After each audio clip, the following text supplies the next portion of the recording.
Dalam sebuah hadis Rasulullah Shallallahu Alaihi Wasallam pernah bersabda, Ya Aba Dzar, la antaghdua fatu'allima baban min kitabillahi ta'ala khairun laka min antusalliya mi'ata rak'atin. Pernah Rasulullah berwasiat kepada Abu Dzar, wahai Abu Dzar, di pagi hari kamu belajar satu bab dari ilmu, dari kitabnya Allah, baik itu Al-Quran ataupun hadis, itu lebih baik darimu daripada engkau beribadah sholat 100 rakaat. Kita mengkaji satu bab dari ilmu Al-Quran atau hadis, itu lebih baik daripada sholat 100 rakaat. Artinya bukan berarti terus sholat itu lebih rendah derajatnya dibanding mengaji. Ya, artinya orang sholat tanpa ilmu, sholatnya tidak diterima. Tapi kalau orang ngaji tanpa dipraktekkan, misal ngaji tentang bab sholat tapi tidak dipraktekkan sholatnya dengan sesuai tuntunan ilmunya, maka orang ini akan menjadi orang fasik. Artinya belajar tentang ilmu ini sebuah keniscayaan, sebagaimana tadi ibu-ibu MC tadi mengatakan, tanpa ilmu hidup tidak bermutu. Ya, itu memang benar sekali, karena Rasulullah SAW selalu berwasiat untuk selalu kita memperbanyak ilmu, untuk kita selalu memperbaiki ilmu. Wa an aliyin karramallahu wajhah anin nabi sallallahu alaihi wasallam annahu qala sa'altu jibrila an ashabil ilmi faqala hum siraju ummatika fid dunya wal akhirah tuba liman arrafahum wal wailu liman angkarahum wa abghadahum. Diceritakan dari Sayyidina Ali karramallahu wajhah. Sayyidina Ali ini menceritakan dari Rasulullah Muhammad sallallahu alaihi wasallam bahwa beliau bersabda, aku bertanya kepada malaikat Jibril tentang orang-orang yang berilmu, orang-orang yang mempunyai ilmu. Maka malaikat Jibril mengatakan, wahai Muhammad, orang-orang yang berilmu dari umatmu itu adalah lentera. Mereka itu adalah lampu umatmu, penerang umatmu di dunia dan akhirat. Beruntung sekali orang-orang yang mengenal mereka, dan celaka bagi orang yang mengingkari dan membencinya.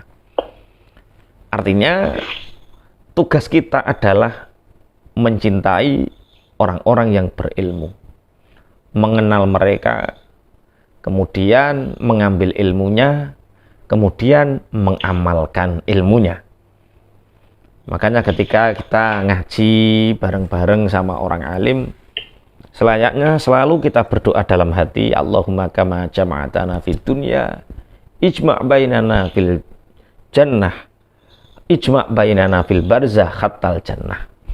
Kalau kita ngaji bareng-bareng sama orang alim, ngaji sama orang-orang yang berilmu, kita berdoa, ya Allah, sebagaimana Engkau mengumpulkan kami di dunia, ya Allah, kumpulkan kami bersama mereka di barzakh sampai di surga. Allahumma amin ya rabbal alamin.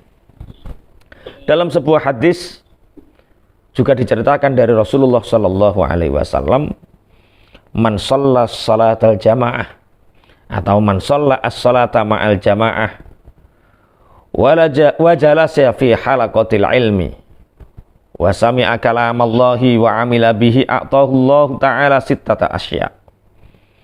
Barang siapa melaksanakan sholat jamaah dan dia duduk di dalam majelis ilmu, kemudian mendengar firman-firmannya Allah yang diterangkan, kemudian mengamalkannya, maka Allah akan memberikan orang ini 6 hal. Jadi kalau kita istiqomah sholat jamaah, kemudian kita hadir di majelis-majelis ilmu, mendengarkan apa yang difirmankan Allah, mengamalkannya, maka Allah akan memberikan kita 6 hal. Apa itu? Yang pertama, ar-rizqa minal halal. Yang pertama, Allah akan memberikan rizki kita dari halal. Bapak Ibu pangapunten, kenapa rizki halal ini penting sekali? Karena banyak orang diuji oleh Allah, hartanya banyak, halal. Ada yang hartanya banyak sekali, haram. Ada yang sedikit, haram. Ada yang sedikit, halal. Orang yang tidak istiqomah sholat jamaah dan tidak menghadiri majelis ilmu, bisa jadi rizkinya banyak, uangnya banyak, tapi haram. Berbeda dengan orang yang suka hadir di majelis ilmu, melaksanakan sholat jamaah, diberi oleh Allah anugerah berupa rizki yang halal. Walaupun sedikit halal, alhamdulillah, syukur-syukur, banyak yang halal. Allahumma amin. Banyak yang halal. Yang kedua yaitu wayanjua min adzabil qabri. Yang kedua adalah Allah memberikan keselamatan dari siksa kubur. Jadi kita ngaji seperti ini, mendengarkan hadisnya Nabi, mendengarkan firman-Nya Allah, kemudian mengamalkannya, kita akan diselamatkan oleh Allah dari siksa kubur. Wa yu'ta kitabuhu biyaminihi. Dan yang ketiga, orang ini besok di akhirat akan menerima catatan kitab, catatan amalnya dari tangan kanannya, tangan kanannya. Wa yamurru 'ala sirat kal barqi al khatif. Kemudian orang yang ahli salat jamaah dan ahli hadir di majelis-majelis ilmu, besok dia akan berjalan di atas sirat seperti kilat yang menyambar, saking cepatnya, saking cepatnya. Wa yusyaru minan nabiyina. Yang keempat, dia nanti orang yang ahli salat jamaah dan senang hadir di majelis ilmu, maka dia akan dikumpulkan oleh Allah bersama para nabi. Wa banallahu lahu baitan fil jannah min yaqutat hamra lahu arba'una baban. Dan Allah akan membangunkan untuknya rumah di surga dari yakut yang merah dan mempunyai 40 pintu. Ini keistimewaan orang yang sholat jamaah dan senang hadir di majelis ilmu. 6 hal ini, yaitu apa? Rizki yang halal, selamat dari siksa kubur, menerima buku catatan amalnya dengan tangan kanannya, melewati sirat seperti kilat yang menyambar, dikumpulkan dengan para nabi, dan Allah membangunkan untuknya rumah atau istana di surga dari intan permata yang merah dan pintunya berjumlah 40. Semoga Allah menjadikan kita termasuk orang-orang yang istiqomah sholat jamaah dan istiqomah hadir di majelis ilmu. Allahumma amin ya rabbal alamin. Ini adalah keutamaan bagaimana Allah memberi kemuliaan terhadap orang yang hadir di majelis ilmu. Orang yang suka mendatangi halakoh-halakoh atau pertemuan-pertemuan yang di situ ada pembahasan tentang ilmunya.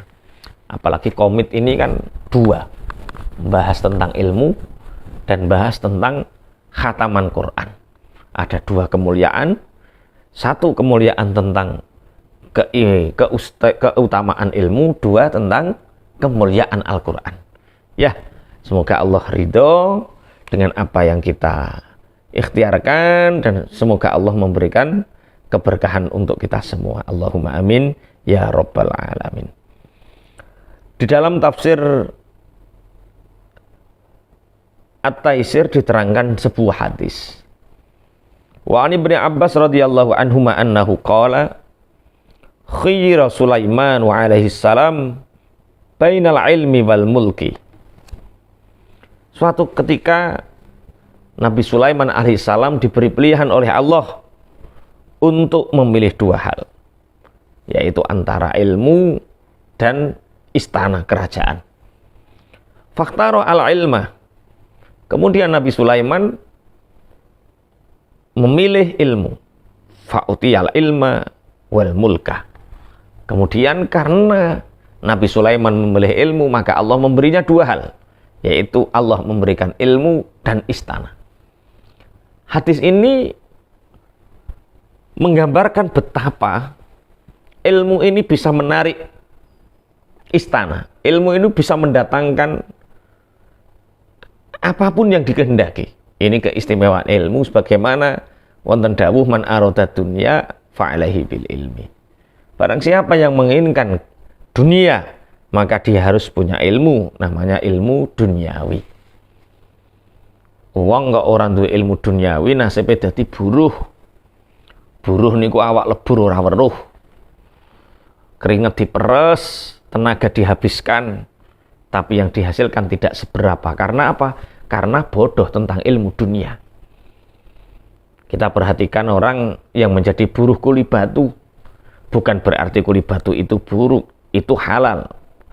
Thalabul halal itu luar biasa. Ini menceritakan perbedaan antara orang yang pinter ilmu dunia dengan bodoh ilmu dunia. Ada orang yang tidak ngerti ilmu duniawi, dia jadi buruh kuli batu, ngusungi waktu mengangkat batu ke atas truk. Satu truk berapa? Gajinya 100.000, 200.000, kadang dibagi 2 orang, 3 orang. Keringet sak jagung-jagung, tenaga diperes dientekke 100.000, 200.000. Ada orang ngambil batu kecil, batunya kecil, nggak berat, ya ora keringetan, tenaga juga tidak sampai habis, ngambilnya juga tidak terlalu sulit. Batu kecil diambil 10 juta. Apa itu 10 juta? Batu apa itu?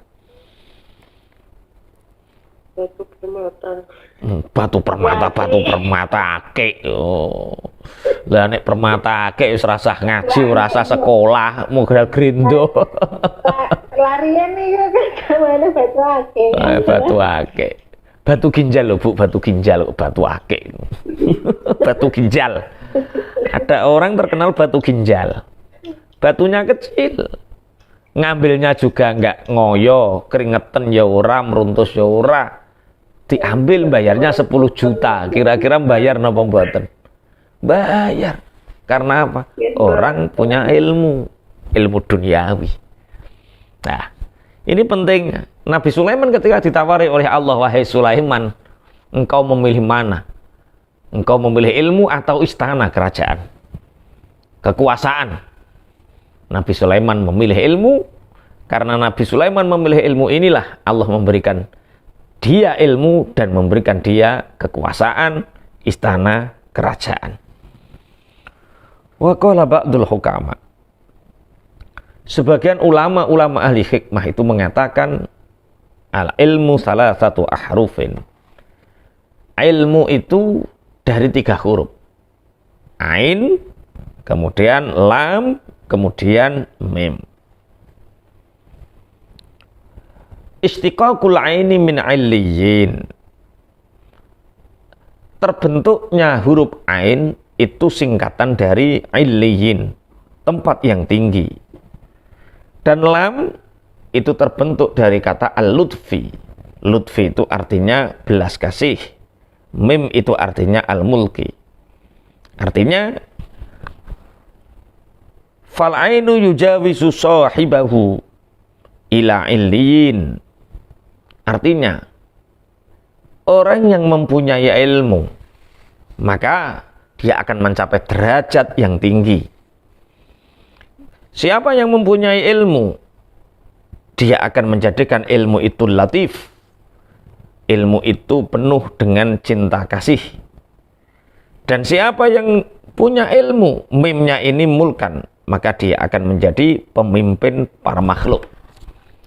Makanya nek kepingin mulya sangono ilmu. Anak-anak kita disangoni ilmu, cucu-cucu kita disangoni ilmu, bahkan diri kita sendiri sangoni ilmu. Ilmu apa? Ya ilmu agama, ya ilmu dunia. Ilmu agama biar selamat di akhirat, ilmu dunia biar enak hidup di dunia. Apalagi pangapunten, Allah berfirman dalam Al-Quran, yarfa'illahu alladhina amanu minkum walladhina utul ilma darajat. Allah mengangkat derajatnya orang-orang yang beriman dan mengangkat derajatnya orang-orang yang berilmu. Berarti dua yang mengangkat derajat manusia, iman dan ilmu. Orang yang berilmu, anak wong melarat, disangoni ilmu, dia akan mulia. Orang tuanya juga akan menikmati kemuliaannya. Anaknya orang kaya, disangoni ilmu, dibekali ilmu, anak ini akan menjadi mulia, orang tuanya juga ikut mulia. Siapapun kalau punya bekal ilmu, maka derajatnya akan diangkat oleh Allah, akan menjadi mulia. Ilmu itu ibarat angka 0 dinilai mata uang, misal rupiah. Kita, anak-anak kita sudah punya bekal jasad, fisik itu angka 1. Ilmunya itu 0. Semakin nolnya banyak, maka uang ini akan semakin mahal. Contoh, uang 1000, nolnya hanya 3.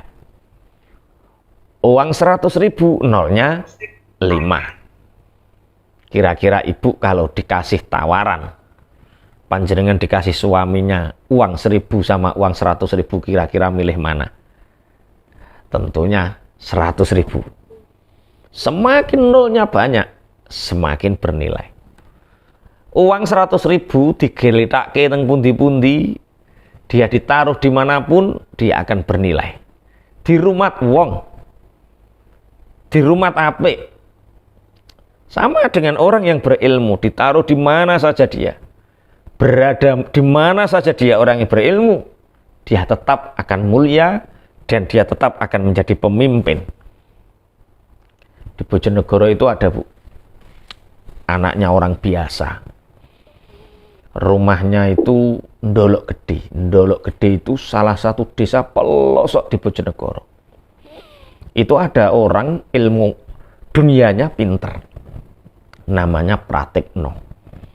Itu rumahnya tengah hutan, bapak ibunya juga hidupnya sederhana.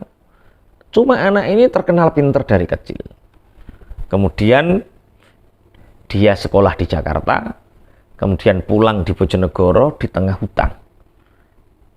Walaupun hidup di pedesaan yang pelosok, tapi karena punya ilmu, diangkat derajatnya oleh Allah. Ketika Pak Joko Widodo jadi presiden, dia diangkat menjadi Mensesnek, Menteri Sekretaris Negara, 2 kali berturut-turut atau 2 periode. Artinya, anake sapa-sapa lah urip ning dilah, nek duwe bekal ilmu bakal mulya. Sama dengan orang yang punya ilmu agama. Di Lamongan itu ada desa namanya Nggelap, Kecamatan Laren. Nggelap itu apa? Nggelap itu dudu gelap gulita, bukan loh. Nggelap itu petir. Jadi kalau orang Bojonegoro, Lamongan, Tuban iku nek muni samber petir itu samber gelap. Itu ada desa, Masya Allah, nek wayah rendeng musim penghujan ke sana itu pakai perahu. Kalau musim kemarau ke sana itu jalannya Masya Allah gerugal. Walaupun ada program jalan mulus Lamongan, sampai sekarang masih gerugal. Kemarin ke sana itu kaget. Tidur itu langsung bangun, tanya sama sopir. Gludak. Saya tanya sama sopir, Mas, dalem Mbak Yai, iki masih main Indonesia atau Mas? Oh, masih Pak ya. Oh ya Allah, tak kira tondi kok koyo ngene, tak kira wis ora Indonesia. Loh, di sana itu ada orang pinter ngaji. Dari kecil terkenal pinter ngaji, punya jiwa kepemimpinan, namanya Muhammad Tolhah. Keranten pinter ngaji, terkenal wong apik, najan yang desa pelosok. Muhammad Tolhah ini zaman Gus Dur jadi presiden, diangkat menjadi menteri agama sama Gus Dur. Artinya apa? Itulah orang yang berilmu, dia akan mencapai derajat tinggi. Orang yang berilmu akan penuh dengan kasih sayang. Orang yang berilmu akan menjadi pemimpin bagi umatnya. Ilmu. Ini keistimewaan ilmu. Diceritakan bahwa sesungguhnya Rasulullah Muhammad SAW pernah datang di depan pintu masjid. Fara'a asyaiton inda babi. Kemudian Rasulullah diperlihatkan oleh Allah, diberi kemampuan oleh Allah saat itu melihat setan berada di pintu masjid. Kemudian Rasulullah bertanya, "Ya iblis, suma tasna'uhuna?" Hei iblis, apa yang kamu lakukan di sini? Kemudian setan menjawab, "Uridu an adkhulal masjid wa ufsida sholata hadzal musalli." Setan menjawab, aku ingin masuk ke masjid dan ingin membatalkan, merusak sholatnya orang yang sholat ini. Walakin akhafu min hadhir rajul an-naimi. Tetapi ketika aku akan masuk masjid, aku takut kepada orang ini, yaitu ada orang yang tidur di depan pintu masjid. Setan kepingin masuk, ingin menggoda orang yang sholat di dalam masjid, tapi di pinggir pintu masjid ada orang yang tidur. Dan setan ini takut sama yang tidur, tidak takut sama yang sholat. Rasulullah terkejut, Rasulullah kaget.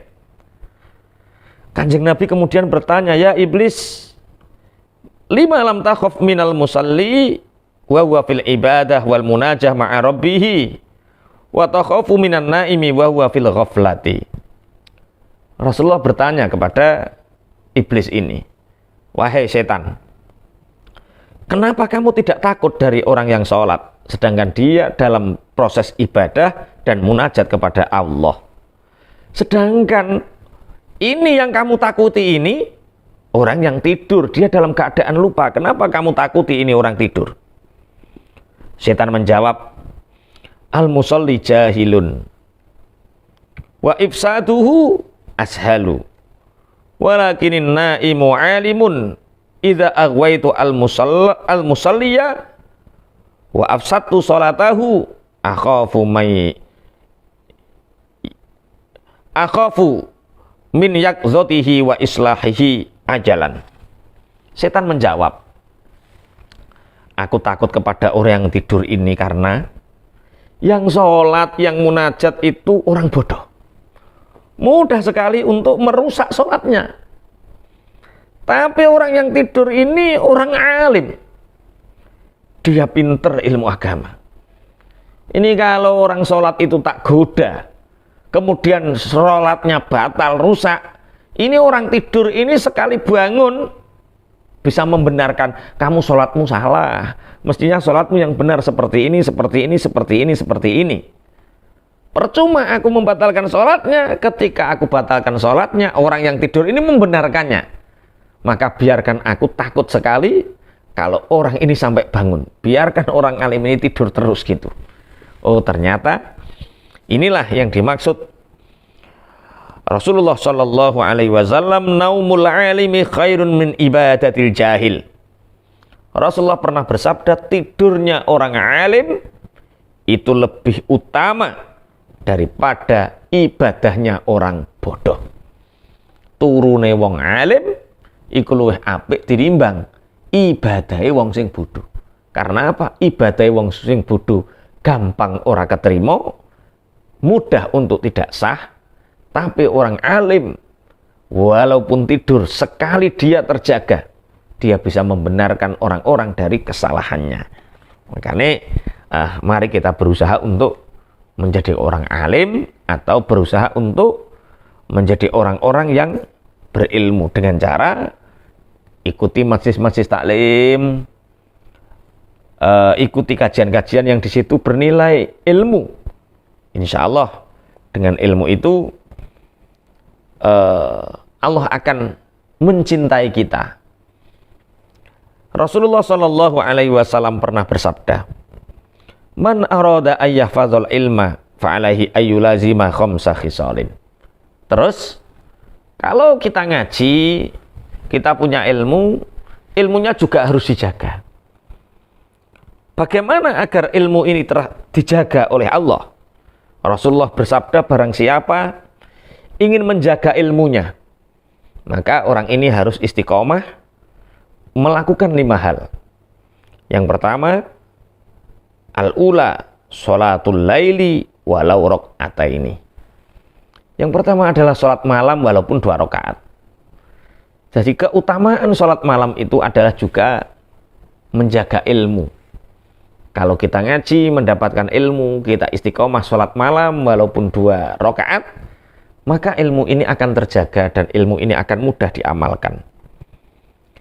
Wathaniyatu dawamul wudu. Yang kedua adalah ilmu bisa terjaga dengan selalu menjaga wudu, jangan sampai batal.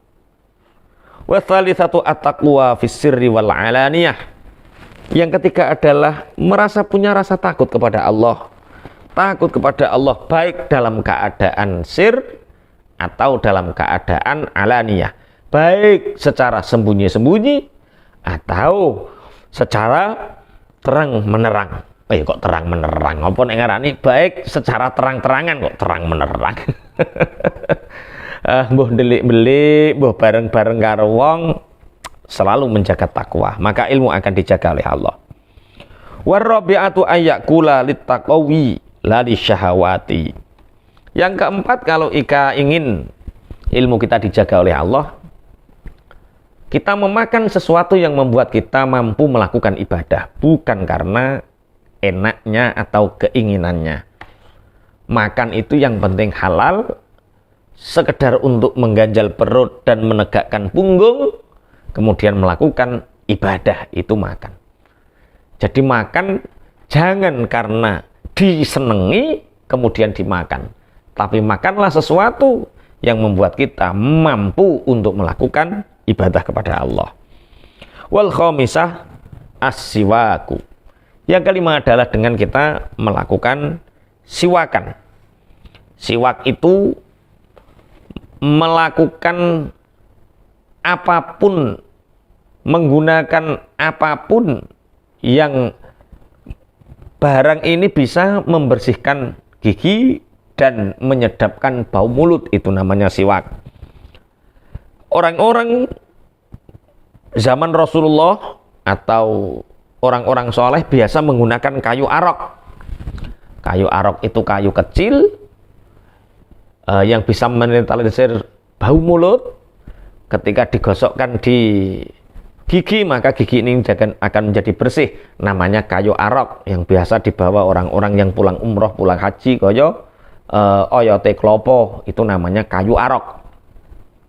Bagaimana kalau kayu arok ini sulit didapatkan?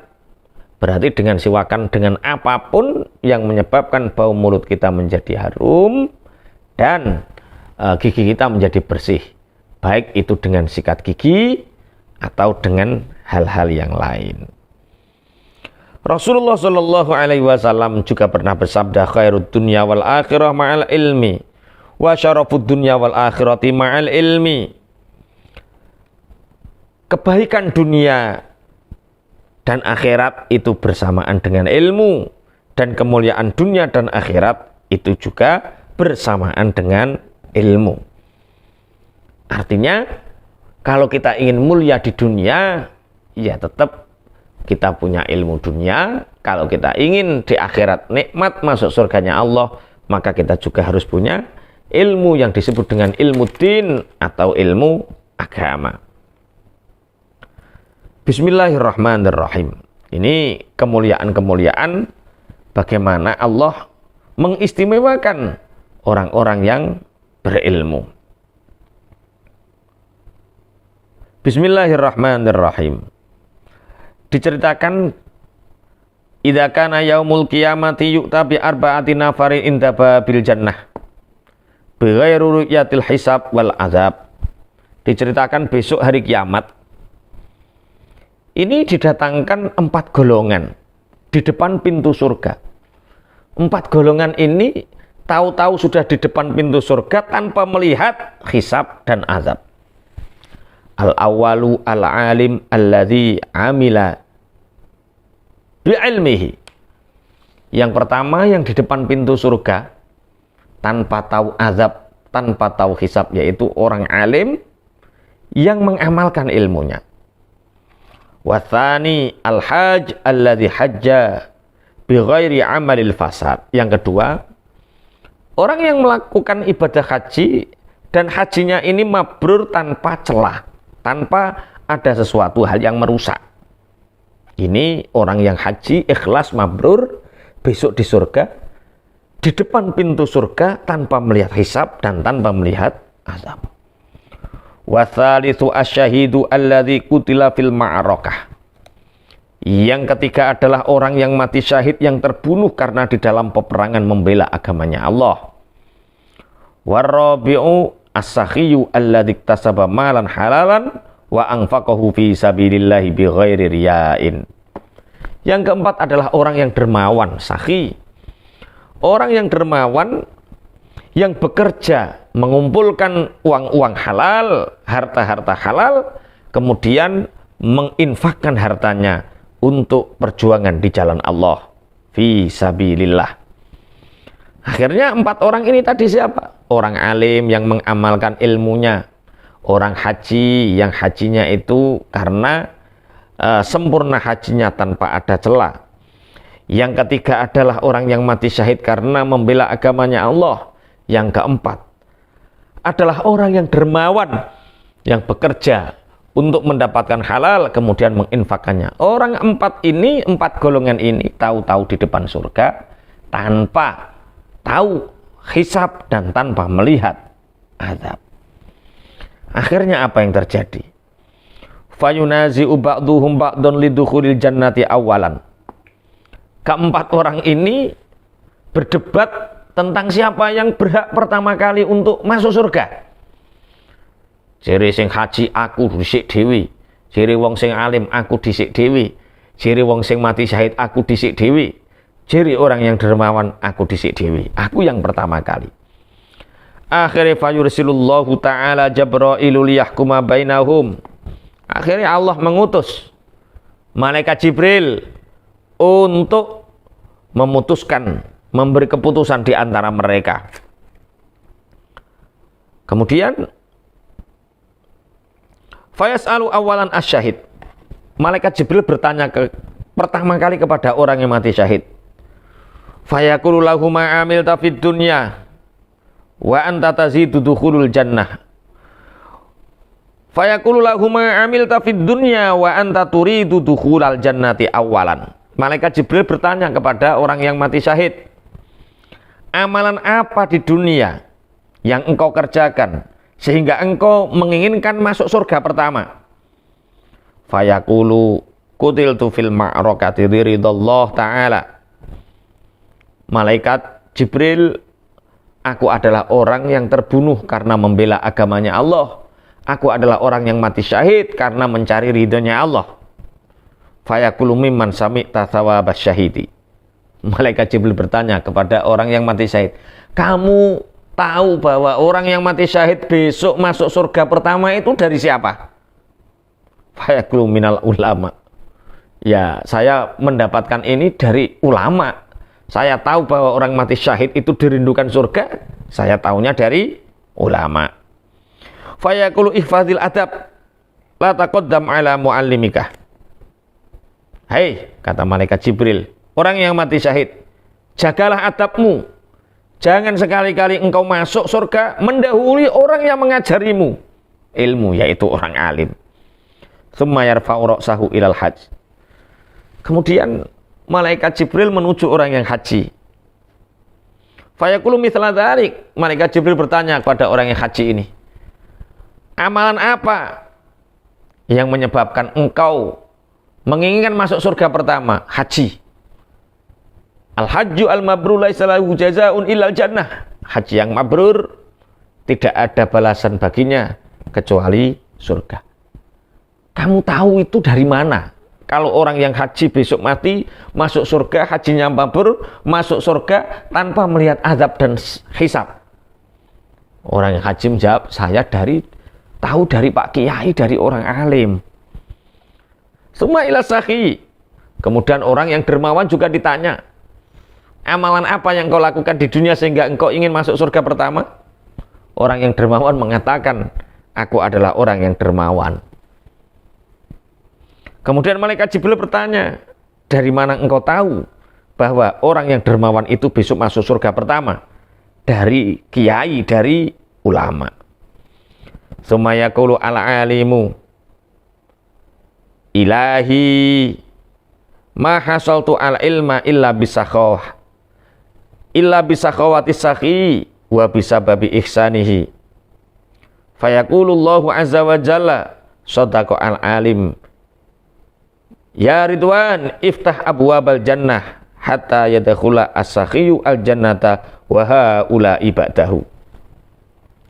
Kemudian malaikat Jibril mengatakan, wahai orang yang mati syahid, wahai orang yang haji, wahai orang yang dermawan, tahukah kalian tahu keutamaan mati syahid, keutamaan dermawan, keutamaan haji itu dari kiaimu, dari orang alim yang mengajari ilmu. Maka biarkanlah orang alim ini masuk surga dulu. Apa jawab orang alim? Orang alim menjawab, malaikat Jibril, saya nggak mau malaikat Jibril. Lah kenapa? Saya itu nggak bisa ngajar ngaji kalau nggak ada orang dermawan.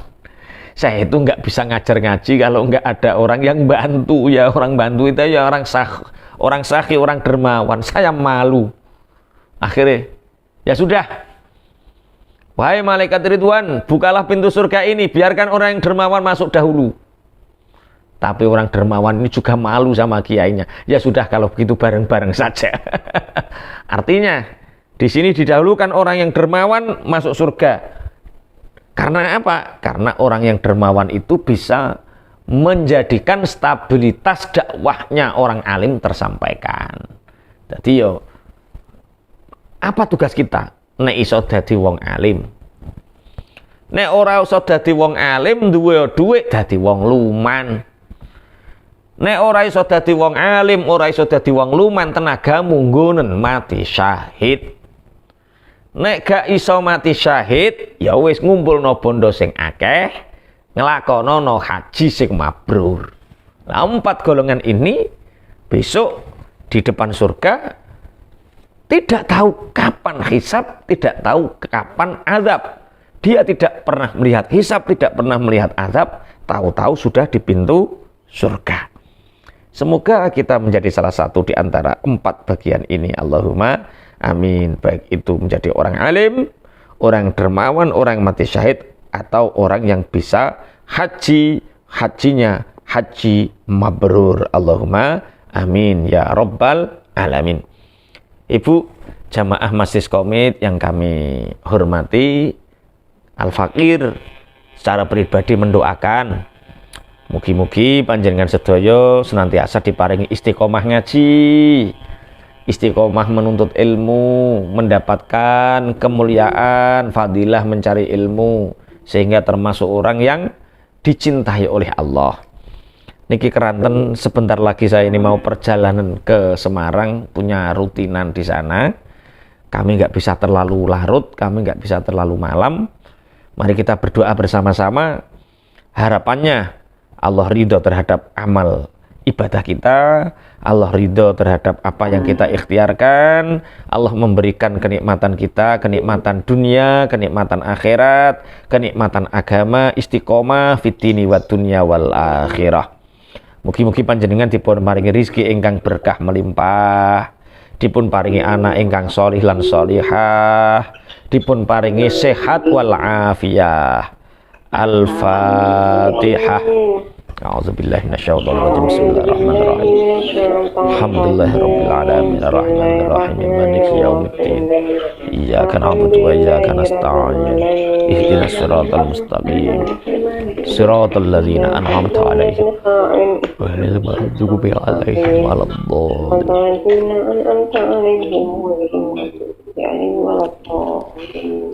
Bismillahirrahmanirrahim. Alhamdulillahirabbil alamin hamdan yuwafi ni'amahu wa yafi'u mazidah. Ya Rabbana lakal hamdu kama yanbaghi li jalali wajhika li ma'azimi sultanik. Wassalatu wassalamu ala sayyidina Muhammadin walhamdulillahi rabbil alamin. Allahumma inna maghfirataka arja min a'malina ya Allah wa inna rahmataka awsa'u min dhunubina ya Allah. Allahumma illam nakun ahlan an nabla rahmatak fa rahmatuka ahlun anta bulughuna li annaha wasi'at kulla syai'in ya arhamar rahimin. Allahumma aslih qulubana wa azil uyubana wa tawallana bil husna wa zayyina bit taqwa wajma' lana khairal akhirah wal ula warzuqna ta'ataka ma abqaitana. Allahumma yassir lana lil yusra wa jannibna al usra wa a'idna min syururi anfusina wa min sayyiati a'malina wa a'idna min adzabin nari wa adzabil qabri wa min fitnatil mahya wal mamati wa min fitnatil masiihid dajjal. Rabbana atina min ladunka rahmatan wa hayyi' lana min amrina rasyada. Allahumma inna nas'aluka al-'afwa wal 'afiyah. Allahumma inna nas'aluka al-'afwa wal 'afiyah. Allahumma inna nas'aluka as-sihhah wal 'afiyah fid dini wad dunya wal akhirah. Rabbana atina fid dunya hasanatan wa fil akhirati hasanatan wa qina adzabannar. Wa sallallahu ala sayyidina Muhammadin subhana rabbika rabbil 'izzati amma yasifun. Wa salamun alal mursalin walhamdulillahi rabbil alamin. Bisiril Fatihah. A'udzubillahi minasyaitonir rajim. Bismillahirrahmanirrahim. Alhamdulillah.